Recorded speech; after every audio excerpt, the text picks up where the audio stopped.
En 2026, acheter une voiture en France, c'est un putain de piège. Prix explosé, inflation qui vous baise, constructeurs qui vous refilent de la merde pour plus cher. Mais aujourd'hui, on balance les 5 voitures à risque avant 50 000 km. Pas de langue de bois. Ces bombes à retardement vont vous ruiner. Évitez-les comme la peste ou préparez votre portefeuille. Numéro 5. Ford Puma, un EcoBoost. Attention danger. La Ford Puma, un EcoBoost, la citadine SUV, qui fait craquer tout le monde, jusqu'à ce qu'elle vous plante en pleine route.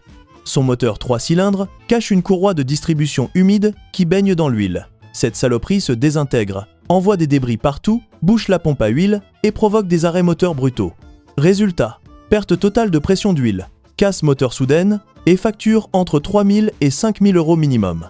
Des cas documentés avant 50 000 km, surtout en ville avec trajet court. L'enquête NHTSA aux États-Unis recense déjà 44 plaintes d'arrêt moteur. Et en France, les forums Caradisiac et AutoPlus débordent de témoignages identiques. Un proprio, moteur mort à 38 000 km, 4 200 euros cash, Ford Marie au nez. Les mécaniciens indépendants hurlent. On voit passer des Pumas tous les mois. La courroie humide est une bombe à retardement. Pendant que Dacia roule tranquille, Ford continue à vendre cette merde sans vraie solution. Si vous en voyez une d'occasion, fuyez. Vérifiez l'historique ou changez de voiture directe.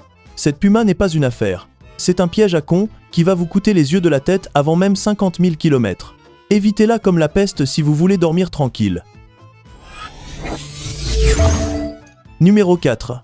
Nissan Qashqai 1,2 DIGT.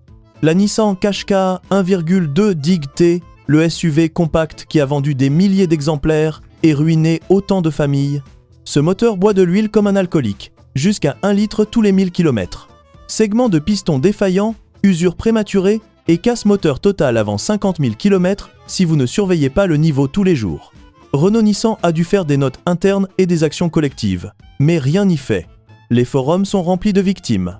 J'ajoutais 1 litre tous les 800 km. Moteur grippé à 46 000 km. 7 000 euros de réparation.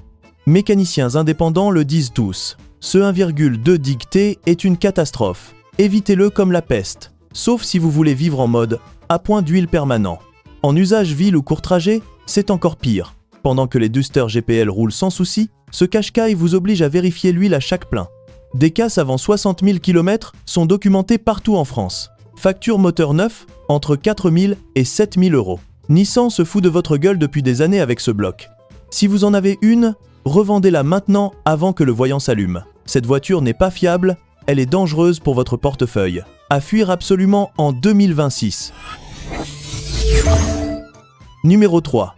Citroën Quattro 1,2 PureTech. Si vous voulez toujours savoir avant d'acheter, abonnez-vous aux Les Voitures Françaises. On fait le sale boulot pour vous. Le bouton est juste en dessous. Et lui, il ne tombe pas en panne, contrairement à cette merde. La Citroën Quattro 1,2 PureTech, le best-seller français qui cache le plus gros scandale moteur du moment. Courroie humide qui baigne dans l'huile, se déchiquette, provoque dilution, mode dégradé permanent, perte de puissance et bugs électroniques à répétition. Stellantis a sorti des centaines de milliers de rappels. 68 000 encore en 2026 pour risque d'incendie lié au refroidissement. Mais des milliers de voitures restent des bombes. Forum Planète Citroën, Caradisiac et Action Collective, victimes du PureTech, sont blindés de témoignages. Mode dégradé à 40 et 1 000 km, courroie en miettes, 3 800 euros et le concessionnaire refuse tout. L'État français enquête même sur ce bloc. Mécanicien, PureTech égale casse assurée avant 50 000 km en ville. Pendant que Renault E-Tech roule nickel, Citroën continue à vous vendre cette poubelle. Symptômes, voyant moteur, bruit bizarre, frein qui faiblissent, coût moteur neuf, 4 000 à 6 000 euros. Si vous en avez une, vendez-la demain matin. Ce n'est pas une voiture, c'est un piège à fric qui vous met en mode dégradé à vie. À fuir comme la peste si vous voulez garder votre argent et votre calme. Numéro 2. Opel Corsa F 1,2 PureTech. L'Opel Corsa F 1,2 PureTech, la citadine mignonne qui ressemble à une 208 et qui partage exactement les mêmes défauts mortels. Même courroie humide, même lubrification de merde, même casse moteur prématuré avant 50 000 km. Opel a sorti ses propres rappels en 2025. Mais ça change rien. Le bloc PureTech est pourri jusqu'à la moelle. Symptômes identiques. Mode dégradé, perte de puissance, courroie en miettes qui bouge tout. Les mécaniciens disent tous. C'est du PureTech. On sait ce qui va arriver. Facture entre 4 000 et 5 000 euros. Un proprio, 42 000 km, moteur à changer, 4 500 euros cash. Opel m'a pris pour un con.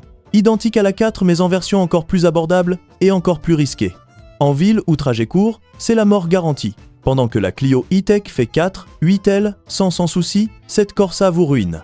68 000 rappels Stellantis en 2026 pour les mêmes raisons. Forum déborde. Si vous en voyez une d'occasion pas chère, passez votre chemin. Cette voiture n'est pas une bonne affaire. C'est un piège à con qui va vous obliger à appeler le garage toutes les 6 semaines. Évitez-la à tout prix en 2026. Numéro 1. Fiat 500X 1,3 Firefly Turbo. Et voilà le numéro 1. Le champion absolu des mauvaises surprises avant 50 000 km. La Fiat 500X 1,3 Firefly Turbo. Problèmes électroniques à répétition. Infotainment qui plante, capteur foireux, start-stop qui déconne, et retour massif sur panne moteur prématurée. Le Firefly a beau être un peu mieux que l'ancien multi-air, combiné à la boîte DCT fragile et à l'électronique Fiat pourrie, ça devient un cauchemar total. Forum et avis 2025 à 2026 sont unanimes. Panne totale à 44 000 km. Turbo HS plus électronique morte, 5 200 euros. Fiat refuse tout. Turbo fragile, consommation huile anormale dans certains cas, et l'électronique qui lâche sans prévenir. Mécanicien, 500X égale galère électronique plus moteur, évitez. Pendant que la Twingo E-Tech roule sans souci, Fiat vous vend cette merde, qui vous oblige à revenir au concessionnaire toutes les 6 semaines.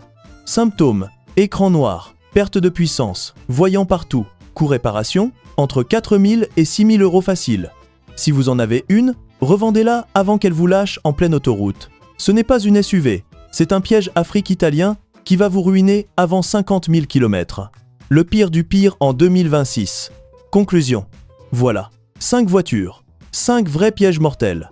De la Puma à la Fiat 500X, ces modèles ont un point commun. Elles peuvent vous lâcher avant 50 000 km, vous ruiner chez le mécano et vous obliger à vivre en mode dégradé. En 2026, acheter malin c'est possible, à condition d'éviter ces 5 poubelles comme la peste. Abonnez-vous aux Les Voitures Françaises pour ne rater aucune alerte fiabilité, test cash ou bon plan malin. Le bouton est juste en dessous et ça coûte rien de cliquer. Dites-moi en commentaire laquelle vous avez évité de justesse ou laquelle vous regrettez d'avoir acheté. Je lis tout. À très vite et roulez prudent. Bordel!